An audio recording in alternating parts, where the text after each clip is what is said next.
Hi, and welcome to another Storytellers Happy Hour. So, I'm Lisa Kastner, and I am typically here with our amazing Ruben Teehee Hazlett, who will be joining us shortly. And we basically just sit around, drink, and tell stories based on a concept that Ruben kindly provides. So, admittedly, this week I will be sticking to some uh, soda water, but still, hey, same idea. It doesn't make the stories any less interesting, I'm sure. So hopefully, you guys who are watching, you've had an opportunity to check out some of our storytellers happy hours in the past. If you have any questions or suggestions, you're more than welcome to go ahead and submit them through whatever comment section you may be logging into, whether it be on YouTube, Facebook, Twitter, Instagram, LinkedIn. Uh, I think those are the primary ones that we're on. And just go ahead in the comment section, put whatever commentary you may have. Um, and don't forget that tomorrow we will be having another Run Wild with us and just ask us anything. Again, this will be at the same time. It's from 5 to 6 p.m. Pacific time, 8 to 9 p.m. Eastern time. And that's an opportunity for you to ask the editors of Running Wild whatever the heck you want. We're actually pretty quite open, and with both the Storytellers Happy Hour as well as with the Run Wild with Us and Ask Us Anything, you are always, always, always welcome to ask us questions, even when it's not that time of, even when we're not live. In reality, as long as you put the comments in the comment section, I'd say most questions we will respond to. Admittedly, we did get a bizarre one the other day on one of our older um, recordings of me in Book Soup, which is an iconic bookstore that I'm just really, truly honored that they gave us the opportunity to be there.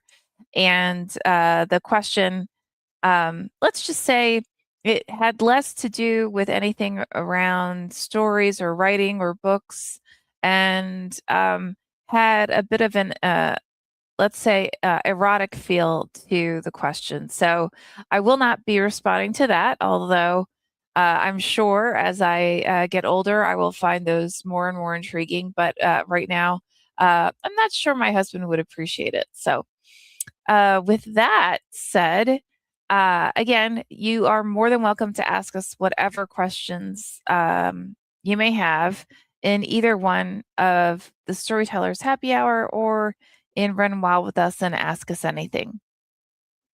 Now, I don't think we've had this in a little while. Typically, Tihi and I try to do this about once a month, but sometimes, life just takes over, and we have um, less of an opportunity to have free time in order to actually do another one of our infamous happy hours.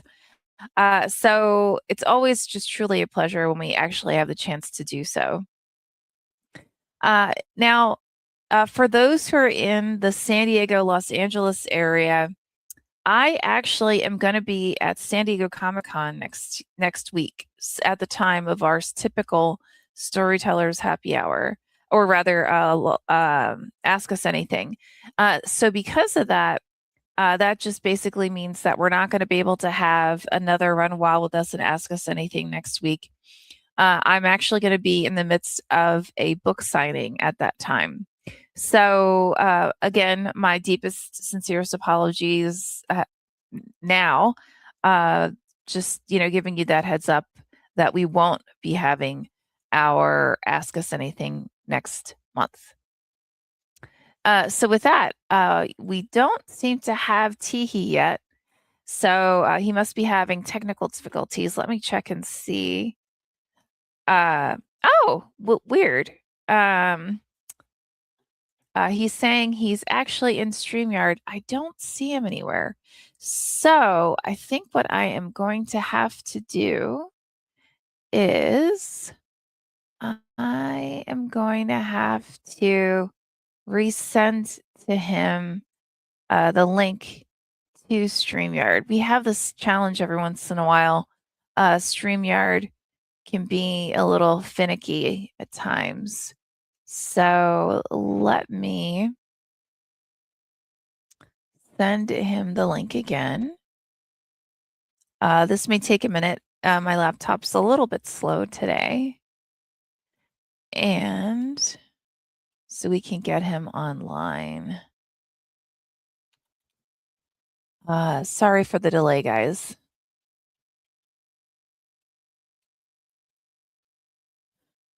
Hold on. My apologies for this.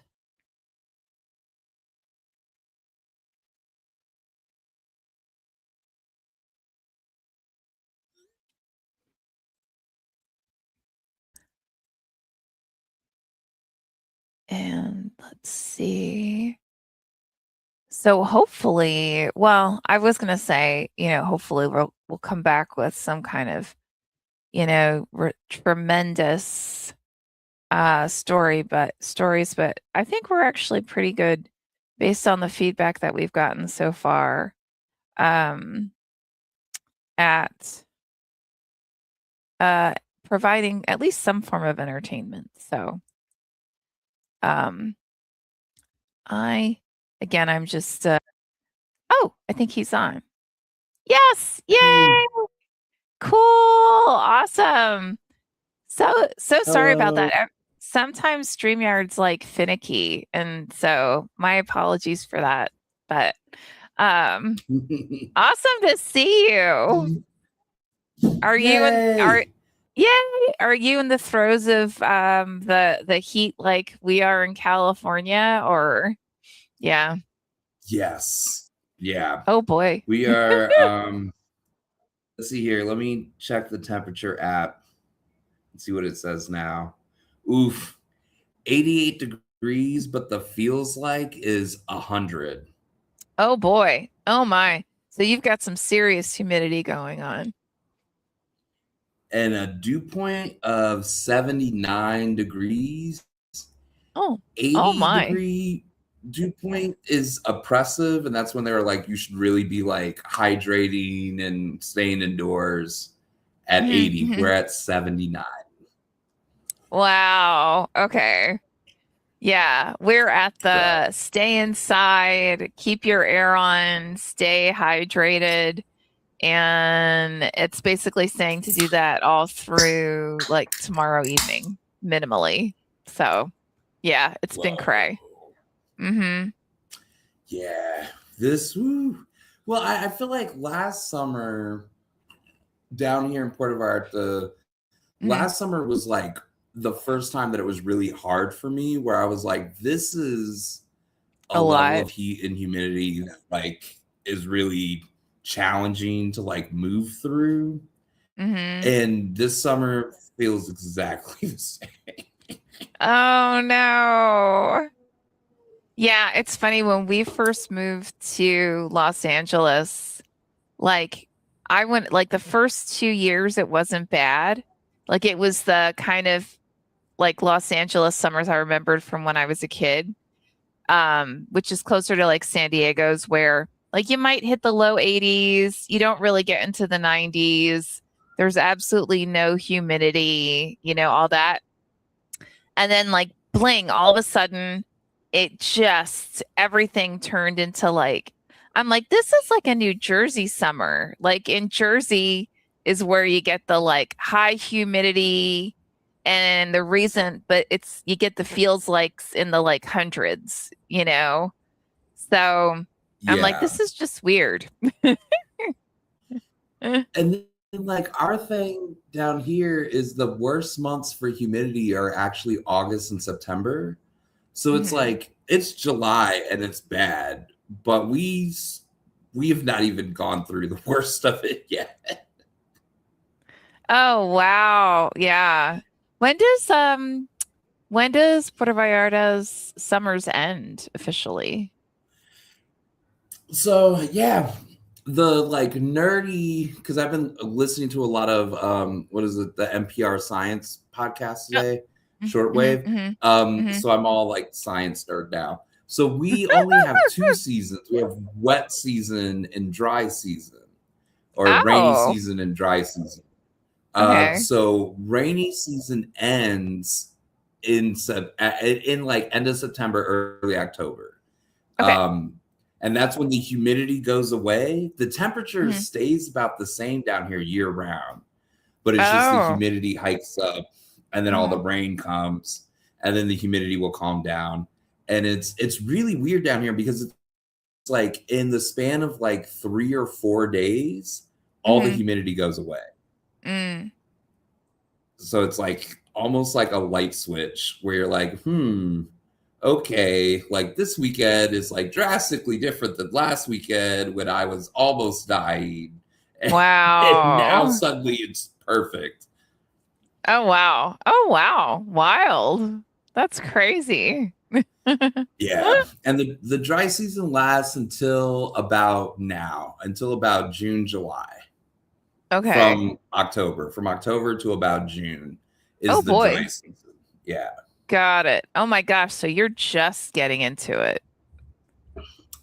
Yeah, it is just starting.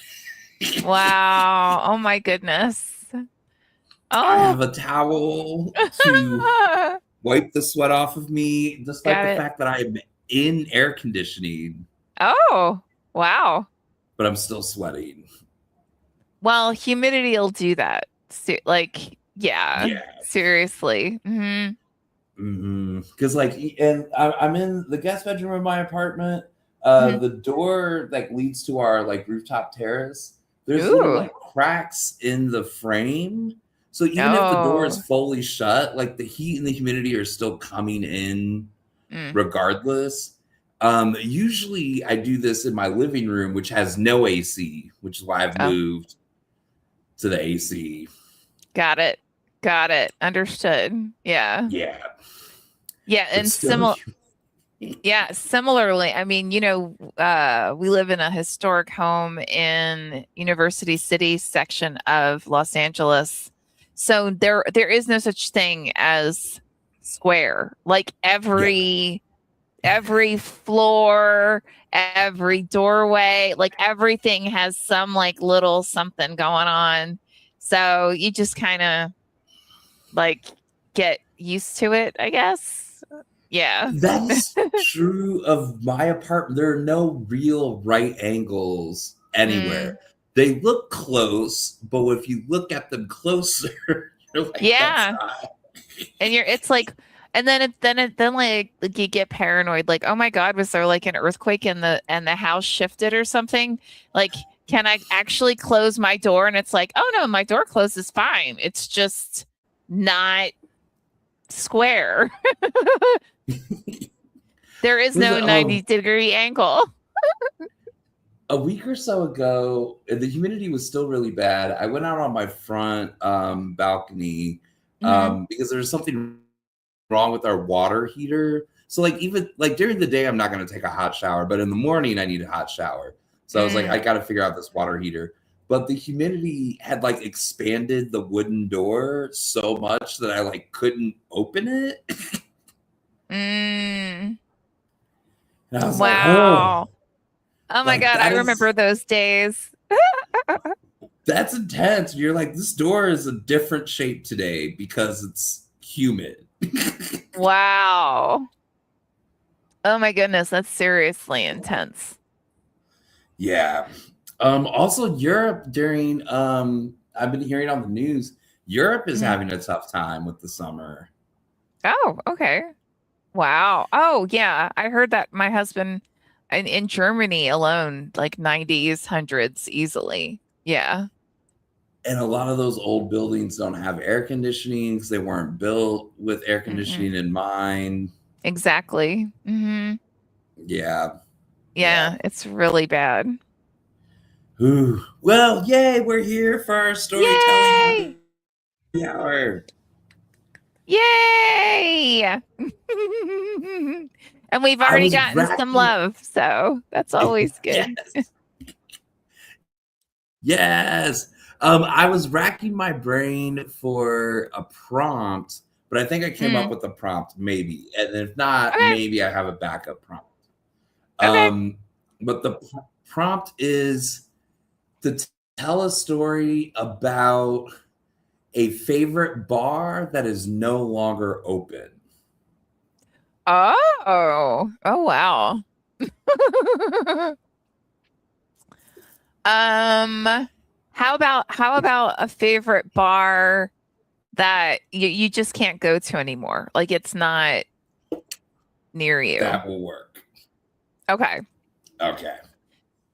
All right. So your timing for this is actually perfect because I was asked to submit a short story for an anthology based on Judas Priest's Hell Bent for Leather.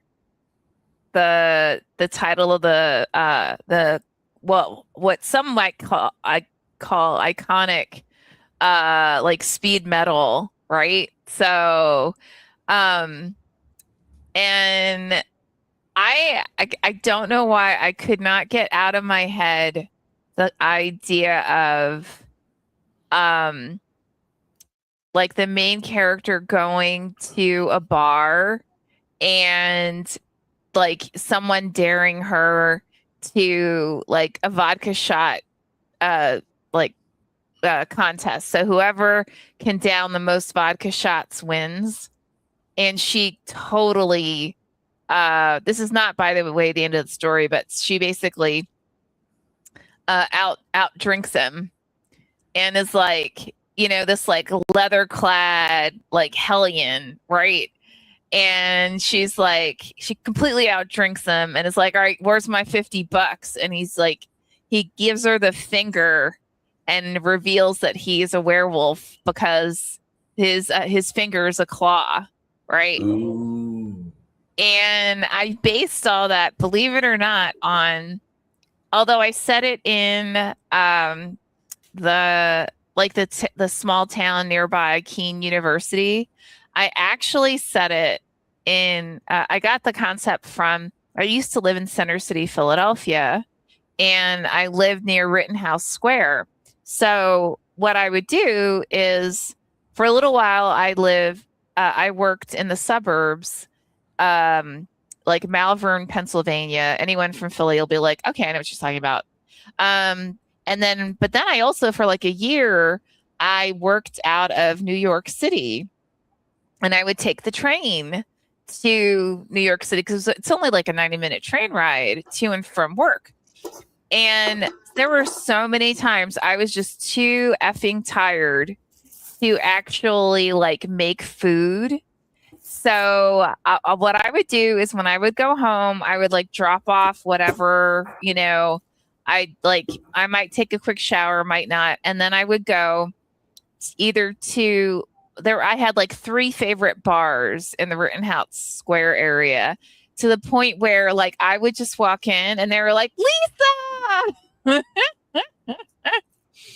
And I had like my go-to foods, and I like never got a table because like um honestly I think especially now a lot of times the bar menu is better than the regular menu because it's not as foofy, you know what I mean? Like, and you can just like chill out and like get a sandwich and, maybe a draft beer or like, something on, like a decent martini of some sort and just chill out.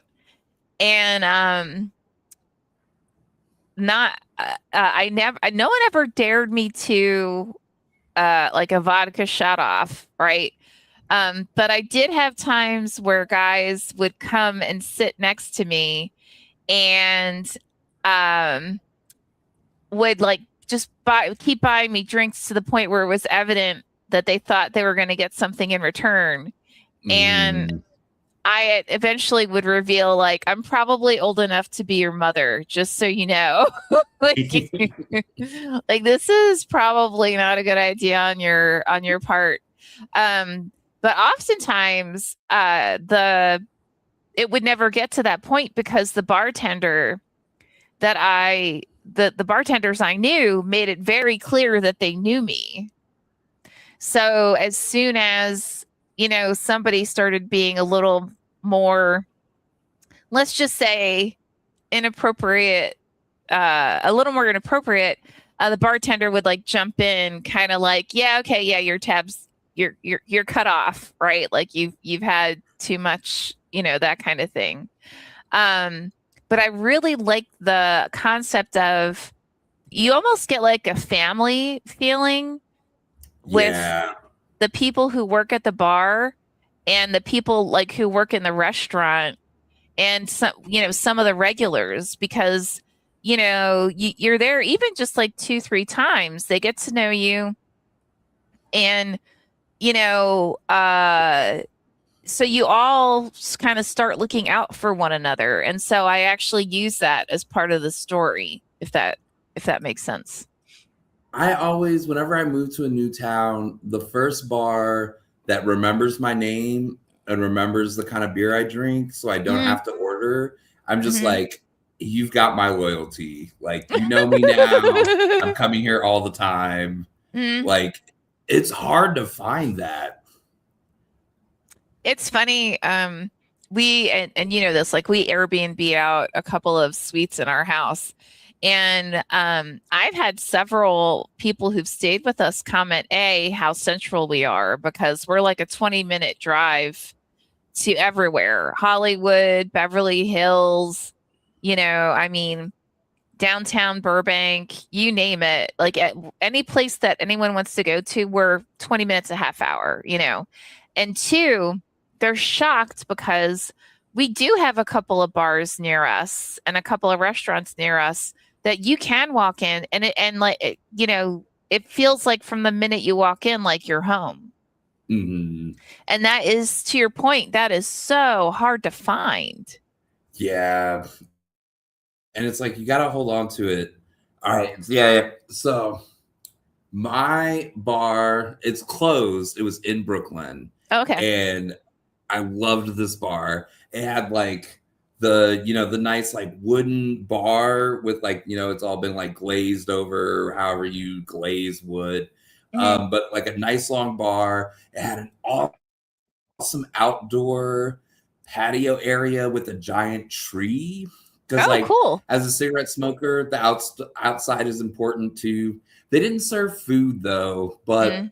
they were great. Mhm. And when I was living in Brooklyn, they were literally maybe 2 blocks from my office at my job. Oh, Now, wow. I worked at this progressive political job. It was a job that like demanded a lot of you. Mm. So you're working very long hours. But we Mhm. had this like workplace cultural norm that we called staff night, which was every Thursday. Okay. Everyone from the organization goes to this bar. Okay. And depending on the time of the year for elections, there might be 20 people who work at this organization. There might be 80 people. Wow. Oh my. Because we had a lot of like canvassers and stuff like that. Mhm. So we would essentially, this bar would have like, they could not do anything on Thursdays because we Mm. were, we would literally take over. And Yeah. that's my boyfriend in the background. And it's so funny Woohoo! when you're at staff night, right? So like you're at a bar Mhm. that's packed and you know everyone because you just worked with them for like a whole week Yeah. already, right? So Mhm. the vibe Mhm. is very different. And then you see people come in who do not work at your job and they just randomly decided to come into this bar and it's like Mhm. it's palpable from the moment they walk in, like there's something unnatural about this many people who are this comfortable with each other and Mm. they all know each other and you don't Mhm. know any of them and we wouldn't like stare at people, I don't think, but like Okay. people would like come in to try out the bar on a Thursday and like not make it through their first drink because they're like, Mm. this is weird. Something weird is here that like 40 people know each other very well. Mhm. And so we would just take it over every Thursday. Um, and the bartenders were super sweet. They also were really good at looking out for you. Our job didn't Mm. pay very well, Mm. but we always got paid on Thursdays. Okay. So they Oh, would well, like duh. they'd give you like a free shot or two now and then when you're like, oh, I can't like I can't pay for drinks anymore. I'm going to close out. And they're like, all right, Yeah. you're going to close out, but they'll still Mm. send you a couple of beers down the bar. Yeah, yeah, Cause, yeah. they're like, it's on us because, you guys are here all the time. Exactly, exactly. Mhm. On Wednesdays, they had trivia. And like most trivia DJ people, that guy Mhm. was a jerk. And we just like Oh. hated him Aw. so much. And sometimes there'd be a group of people who like can't wait for Thursday for staff night. So we'd go as like a group of 8 people and Mhm. walk into his trivia and just like curse him out to his face and walk out. We're like, Oh my this fucking god. guy. Fuck this.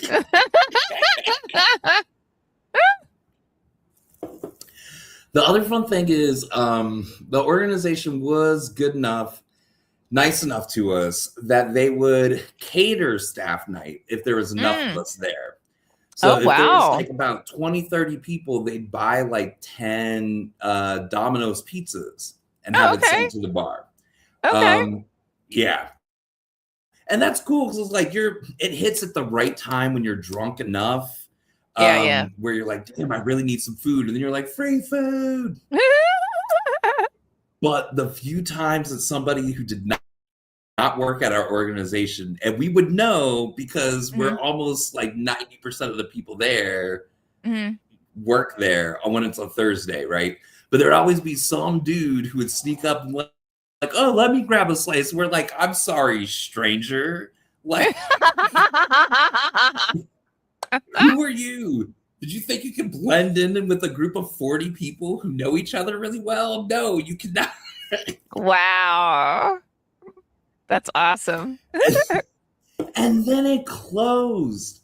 Mm. It closed on a Tuesday night because I Mhm. was starting to get to be that much of a New York City drinker. And I think I had started to make a little bit more money where I was still in the poverty line, but I was Mm. like, can budget enough to like go out more than just Thursday. Okay. Um, so I was there on like a random Tuesday with some of my coworker friends, Mhm. and they were like, this is the last night the bar is open. And we were like, what? Mm. The owner sold the bar for millions of dollars. Oh, This I bet. bar was 2 blocks from our office, but what we also forgot is it was like about 2 blocks from the Barclays Stadium Center. Oh. Uh-huh. So Yeah. it sold Yeah. for a lot of money. Got it. And they turned it Mm. into like a sushi bar first, which was Mhm. so weird to walk down the same street because you walk down the street and you're like, remember the bar, you remember all your memories. The other thing, because we worked in politics, so we were there every Thursday for staff night, but election nights on Tuesdays were also an interesting night to go to that bar because Mhm. everybody who had been working on all these different campaigns would end up there, and Mhm. you're like the field team, the people who knock door to door to talk to voters and whatnot, they're all at that bar for election night, and it's their supervisors that give the concession speech or the victory speech, not the candidate, but like the supervisor you've been working for 5 months, Mhm. um, has a chance to like just get up and like that tradition. Mhm. I loved that tradition as a canvasser. And I loved that there was like a place for us canvassers. And I was so upset that this guy sold for like millions of dollars for it to become like a sushi place. And then it Mm. closed within a year. Oh, wow. And then it was a ramen place. Oh, okay. And we were Uh-huh. like, this is a perfect bar and it's a perfect spot, especially Yeah. if you're a sports person. That place would have been a perfect sports bar. Mhm, mhm. because you're going to get foot traffic from the Barclay Center. Like that to me is a no. That's what I thought was going to happen to the bar. I thought it was Okay. going to turn into like a sports bar for straight people, Okay. um, Got it. because the location made sense. But it Yeah. always was a restaurant. So this summer, was it summer? It was summer. Mhm, In May, I was in New mhm, York City again. I was staying with my friends in Brooklyn, mhm, and I needed to buy some shoes. So I was mhm. down around Barclay Center, bought some shoes, needed to like break them in. So I'm just walking around the neighborhoods, and I ended up on the block where this bar used to be. And Oh. I was like, oh my gosh, you get like the flood of memory. And then I Mhm. end up walking up to it, expecting it to be some sort of restaurant, and it's nothing. It's just boarded up. Oh my. Wow. It's not even anything anymore. And I almost cried. Well, it's funny because during COVID, there were several, well, like at the very beginning, one of my husband and my all-time favorite diners, it was a family-owned place.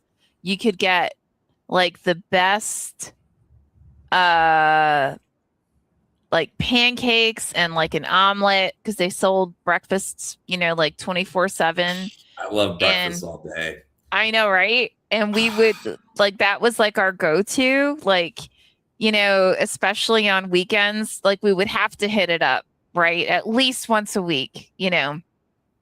And then during COVID, same thing. The owners sold, it was huge. The diner was huge. And in downtown LA, like that's a big deal, right?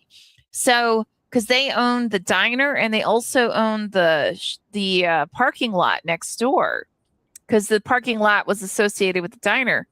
So they just COVID hit, and I guess he just anticipated they were not going to get any more traffic anymore.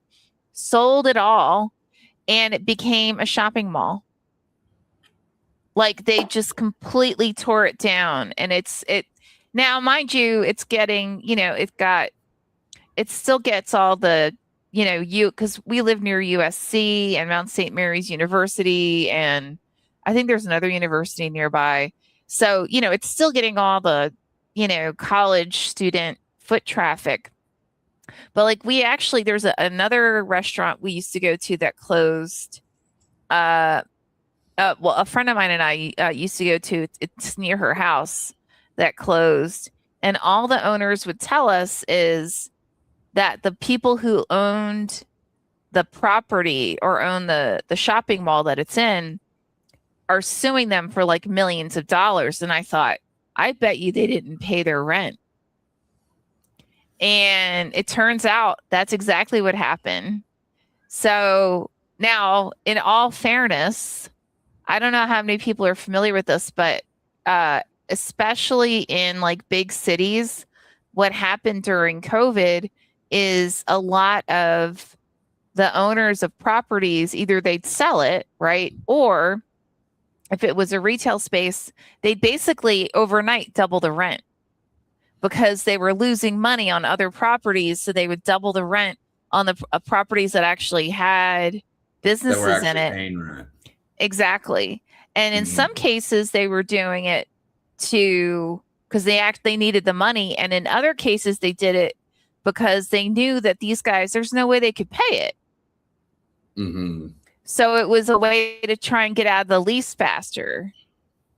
So with my favorite bar in Brooklyn that is no more, it was, I'm not Mhm. sure if it was that because it was like that happened in that bar sold in 2016. So like well before the Like, pandemic. right. Got it. Got it. Okay. A couple years before. Um, but it was the owner's decision. The owner was always a jerk. The bartenders were always lovely. There are these Mm. lovely women. I'm still friends with all of them on Facebook. Oh, And that's the awesome. thing that made me upset, and it Mhm. obviously made them upset, is he Mhm. didn't tell them that he was looking to sell the bar. He sold it, Oh. closed the deal, told all of his staff, "This is your last day at work." Oh my God. Wow. What a And jackass. yeah, and me and my friends just happened to show up on the Mhm. last day it was open. So then, we're political organizers. We're getting on the phone with everyone. Right? And as before the night was over, like 50 people are showing up. People are giving speeches because it was a not well known, but it was a political site for the city for people who Mm, worked in politics. Like whether you were a canvasser or worked field or like worked in organizing, there were so mhm, many nights there. So we were mhm. like, we can't just let this place just Go disappear. away. Yeah. Like we got to give it its one last night. And the bartenders were super sweet about it. Like a lot of us cried, but that's how I Aw, got all of their Facebooks, and we've still been Facebook friends. that is awesome. Well, I mean the friend part, not the yeah. Yeah, Um, yeah. so what is like your most memorable like story of any bar story? Mm, okay. So the first gay bar I ever went to is called the Parliament House in Orlando. Oh wow, okay. Um, it is before it was a bar, it was a motel, a motor inn Oh for my. truck drivers and stuff like that. Uh-huh. And then over time, it became this gay bar and then it became this like complex. Hmm. Um, so you had like a drag theater, you had 2 video bars, you had a dance floor, you had a pool, you Oh, had like cool. yeah, you had like 2 sex shops, a Hmm. pool yard, like a billiards pool bar, Hmm. and it overlooked a lake that had a gazebo and like a little beach, Hmm. and a hotel. Hmm. The largest gay bar I've ever seen until I went to Bogota, because Anthrone is the largest gay bar by square Period. volume in like all of the world. Yeah. Yeah. Hmm. So I came there the night that I came out to my family, and it did not go well. And a friend of mine was like, "I'm going to take you to the Parliament House." Hmm. So I'm like a baby gay, and this is a giant resort gay bar. It was Wow. Got it. way too much for me. But I was Hmm. also obsessed. So for like 3 years, I went there every weekend. Hmm. And I got to know bartenders, I got to know drag queens and all these different things. And I was only 19 years old. So Oh, like okay. me and other 19-year-olds used to play this game called balcony bingo because on the hotel, when you come into the bar, you can go in the hotel. You can Oh, walk uh-huh. the balconies of the motel, and there's people who leave their curtain windows up because they want you to watch what's happening. There are Got it. people who leave their door open because they want anyone to come in and participate in what's happening. Got Um, it. but I Hmm. have these really, really wild kids who are also 18, 19 years old. The other thing is Hmm. like we would just show up. People knew Hmm. we were underage. We never Hmm. had to buy alcohol. Somebody was always buying us alcohol Oh, because they're wow. like, "You're Okay. young. Yeah, like, Here's a hey, beer." got it. Yeah, and you Hmm. don't even have to talk to people like because the bartenders were like, "That man bought all of you a round of beer," and you're just Got it. like, "Thank you." Yeah. Yeah. So this guy, and I can't remember his name, but this kid, Mm, he was also 19. He brought dice, and we would, when it's your turn, you roll the dice. The mhm, dice correspond to a room number, and mhm. that is when it's your turn, that is your challenge. You have to Ah, go to go that there. room Got it. and you have to convince whoever is in that room to have Mhm. sex with you. But the Got thing it. is, we're all 18, 19-year-old Yeah. idiots. Like, no one said no to us. And 19-year-old. Yeah, like walk like, hey. Nobody was kicking us out ever. No. Mm-mm. But like crazy wild things like we would play with like a group of the largest was maybe like 6 or 7 people. Because the Oh, thing wow. is like it can't be too many, because when you come back, you have to tell the story, because they're like, what Mm. happened? Yeah, And yeah, you're like, oh, it was this gross old man, or like, oh, it was this really handsome guy, or like, oh, this really weird thing happened. yeah. So Yeah, many weird things happened there. yeah. So beyond balcony bingo, so I was there in Orlando for like a year and a half, and Mhm, then I moved back to Georgia, and then I moved back to Orlando when I was in my early 20s. mhm. I'm still an idiot, like 22 maybe. Yeah. And so all I knew was the Parliament House, so I would go back there. And then I would just Mm, walk the balconies and like see what's going on. mhm. I remember I was walking the balconies with my friend Lesson. I think he was there. And these guys were like, come into this room, come into this hotel room. It was one in like the corner. Yeah, yeah. And I was like, okay, sure. So I like walked in there.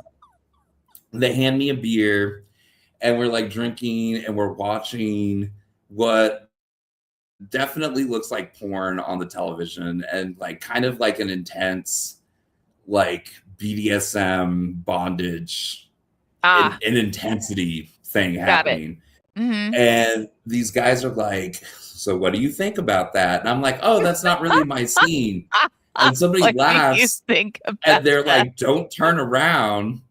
So I turn around, and there's a camera crew, and that's not like a porn that's on Oh, cable television. That is porn that is being actively filmed I see. and like Got it. broadcast to the television. Yeah, You're, yeah. And you're like, "Oh my God. Oh." Wow. yeah. I had a lot of nights. Parliament House did eventually close. Mhm, The other crazy story about them is they were a family company, and they were mhm. always owned by straight people. Um, Oh, and the okay. straight people found out at some point that this was a hotel that a lot of gay people cruised at. And they were like, what if Mhm, we made a bar here?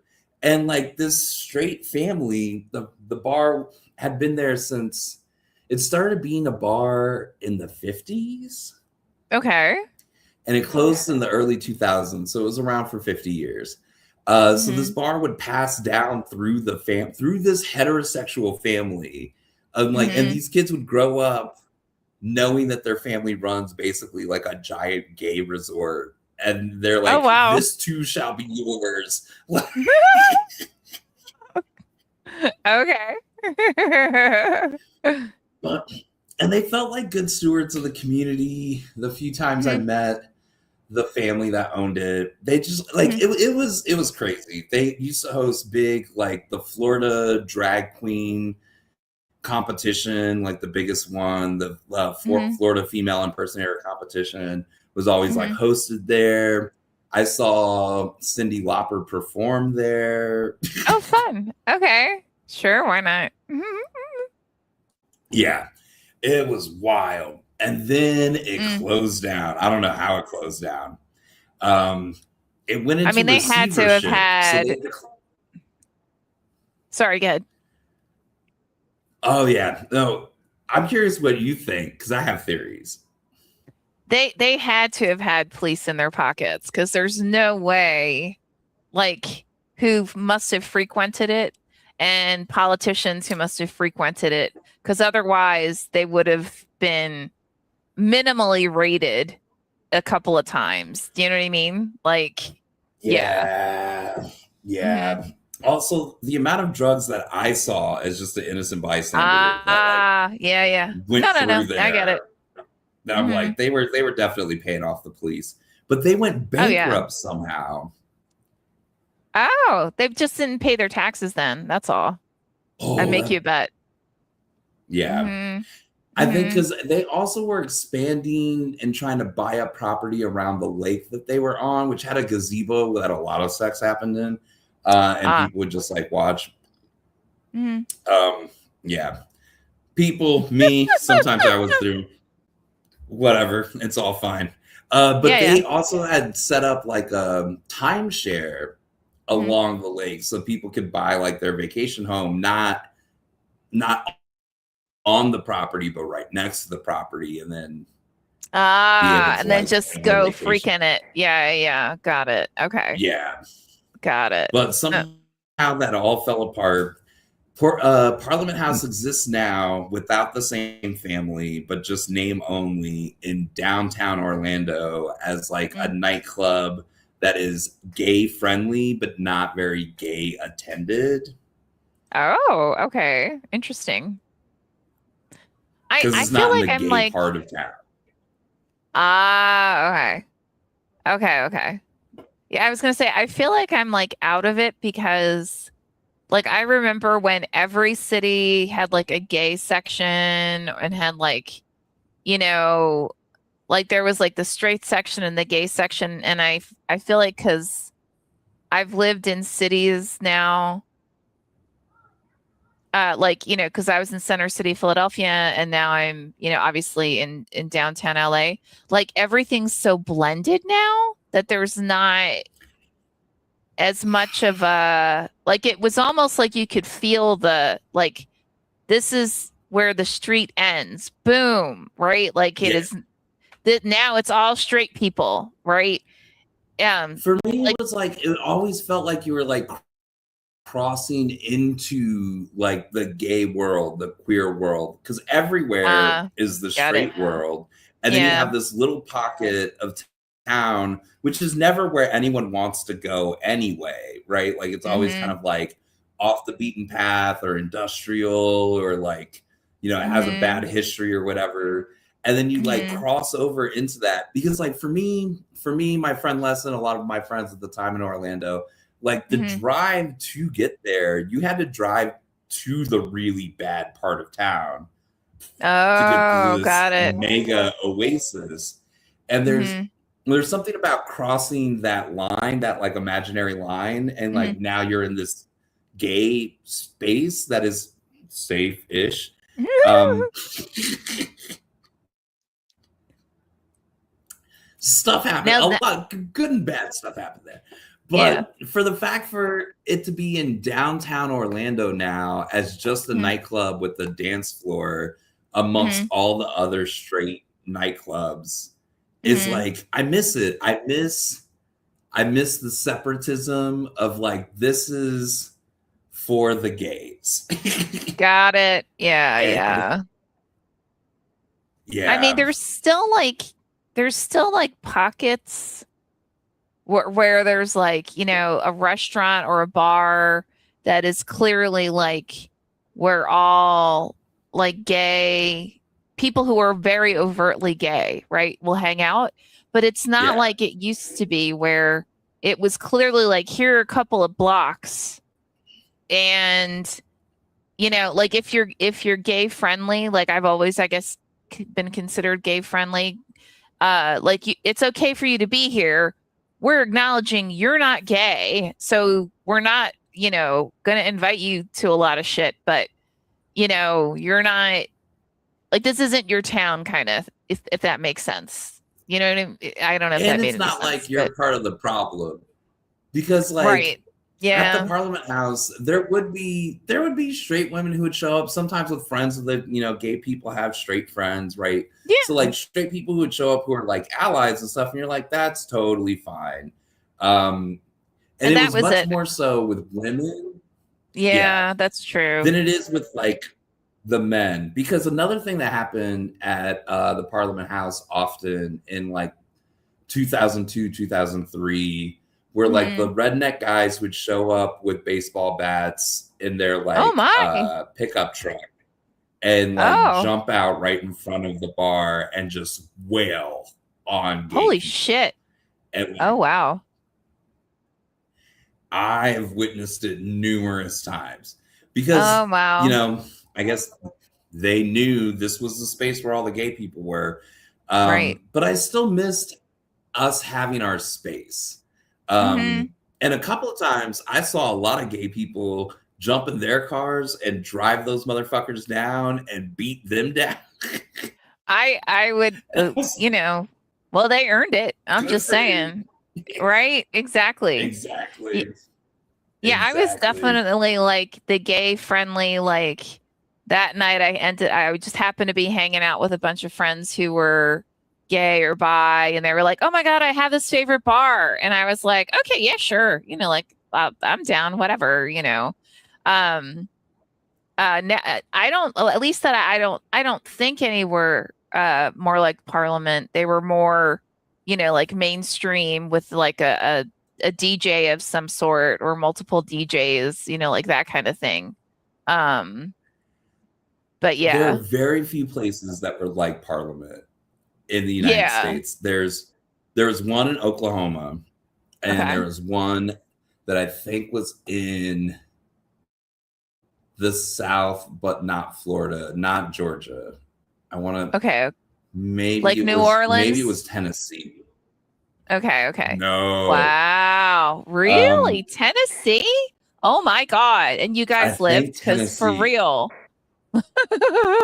because there was a documentary about like deep South gay bars, and because I Oh, thought okay. Puerto Vallarta was unique for the longest time, Uh-huh. and because it sounds very unique.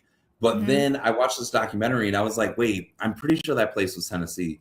Um, like rural Tennessee, and it was this giant, it used to be some sort of like car derby, crash derby place, and Uh-huh. then became a gay bar that you could camp at. And Oh. then they kept adding more amenities, and then it just became this like resort Mm. of gayness where Got there it. were no rules. Hmm. Um, and then Oklahoma has one that was also similarly based on a motel that truckers who like to have sex with other truckers would frequent, and then eventually it turned into Got it. a gay Okay. bar. Yeah. Got it. No, that makes And sense. the other place that had mammoth gay bars is Hmm. Puerto Vallarta. Oh, duh. Yeah. I mean, Yeah. duh. So my I actually don't remember a lot of my like really huge stories from my like early 20s to like 30s, but like I'd say the most recent wild bar story I have was, believe it or not, at AWP. So I was asked to share a table with another organization that shall not be named, and have like Running Wild and Rise books there, right? And one of my friends who was part of the other organization, it was her birthday weekend. And it was like a major one of those, milestone birthdays, right? So like I take her and a couple of people from the org out, for dinner, because in all honesty, I think we were in Chicago, maybe, something like that. But like these women, they made nothing. I mean, like my friend is actually an agent. That's her like day job, and to make ends meet, because agents make nothing anymore. Like she actually works at like Sephora on the weekends, right? So I was like, look, I've got you, right? Like I'm paying for dinner, and then we ended up at some bar, which to this day I don't remember how, right? But we ended up this bar, and we're at the like literally sitting on at the bar, like, front, and we're doing shots. Her thing was vodka. That's where I got the vodka from for the short story. So we ended up, when the bartenders found out it was her birthday, uh they kept just bringing us shots, and I was like, I thought, oh well, that's nice of them, whatever. Meantime, I'm almost positive these guys were in their like late 20s, something like that, right? And by the way, they were hot, like, don't get me wrong, they were quite attractive. And like we're just like talking to him and all this stuff, and my friend is gorgeous, right? And at some point we were so trashed that the bar closed. We actually stayed till the bar closed. When he brings me the bill, oh my Tihi, I think they only charge us like a third of what, like, between what the bartenders gave us, and other people there bought for us because it was her, birthday, right? The bartenders walk us back to our hotel, and my friend just turns to me and she's like, they want more than like this is, and by the way, we're both married, right? So I can't remember. Something happened where I just turned to the guy and I said, "You do understand I'm old enough, A, to be your mother, and B, or minimally your mama, if not your grandmama. And second, I'm married, so you ain't getting none of this, right?" And he just looked at me like, oh, I'm sorry. And like he actually got upset. Like, oh, like he had the totally wrong assumption going on, you know? And my friend, who obviously was as trashed as I was, she's all like, yeah, like what she said, kind of thing. And somehow we made it to the elevator, and somehow we made it to our hotel room. And all I remember thinking is, please God, let me pass out on my bed so I don't puke. Because, when you've got the kind of booze that like it's good enough that you don't know you're bombed until you start moving. I did not Yeah. realize how much we had drank until we were actually like moving around and everything, and I was like, oh my God, I think I should have had more food, because this was like, woo. And the next morning, I Oh mean, my. we were both down in ibuprofen like we'd never seen it before. Like ibuprofen, like not like any kind of bread to kind of soak up what was ever was left in our stomachs, and Yep. caffeine. Like that was like, we are just like, as if again, like we never saw a bagel before, right? Like, oh, we're both like, holy shit.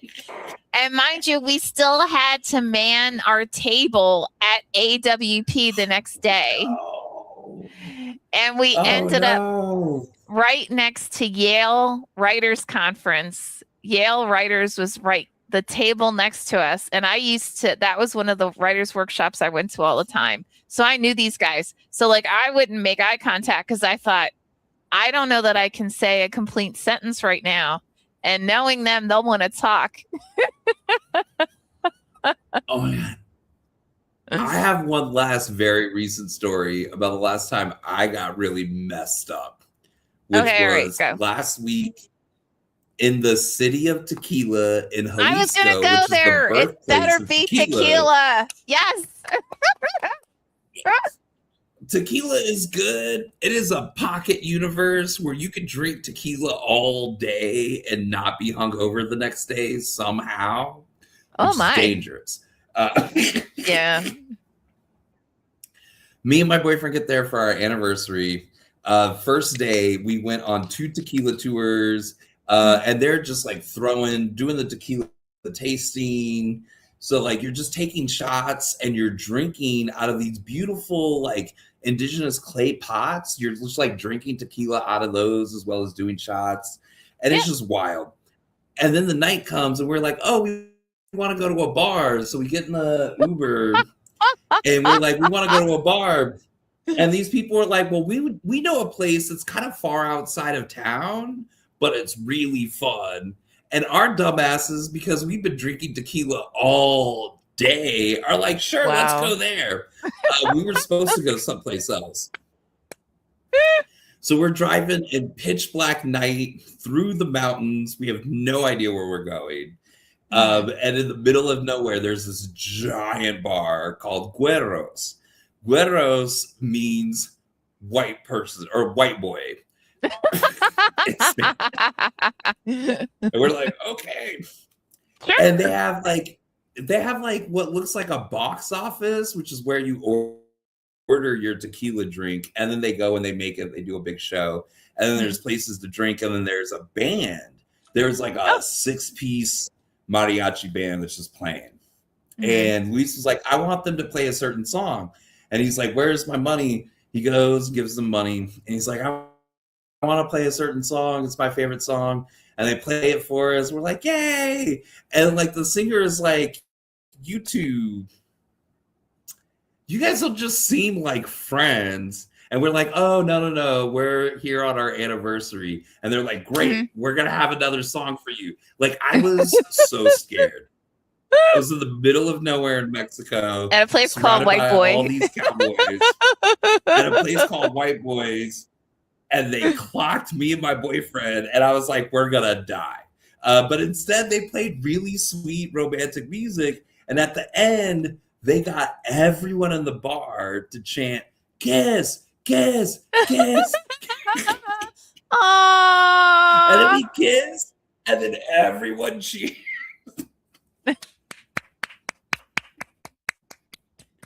I love it. So beautiful. Like, oh my God, I love you think it. you're gonna like die of homophobic violence, but instead you're gonna be celebrated by like really beautiful people. Oh my God, I love it. Oh, that's fabulous. Now you know when I visit you in Puerto Vallarta. You know when I visit you, we're gonna have to go there, right? Like, I'm just saying. So tequila is it's gonna take me a year to recover from this trip. Understood. They will serve you tequila at breakfast. They're like, instead of coffee or teas, like, here's your shot of tequila. Oh my. Holy no, but yeah. No wonder. Yeah, I could see a year minimally. A year. Uh-huh. Yep. Yeah. Well, we came back with so much tequila, and I don't want to drink any of it. I'm like, I think I'm done for a while. Right? It might change, you know, give yourself a couple of months. It might change, but yeah. Yeah. Well, gotta give my liver some time to heal. Exactly. Well, with that, oh my God, such as always, somehow you come up with the best prompts that we can say the most illicit things. This was a fun one. And I was racking my mind. So anyone watching future sessions, don't forget, just join us next month. And you're always welcome to come to us with prompts. And we're very good at telling stories, as you can tell. So yes. Just saying. So with that, have an amazing month, guys. We'll see you soon.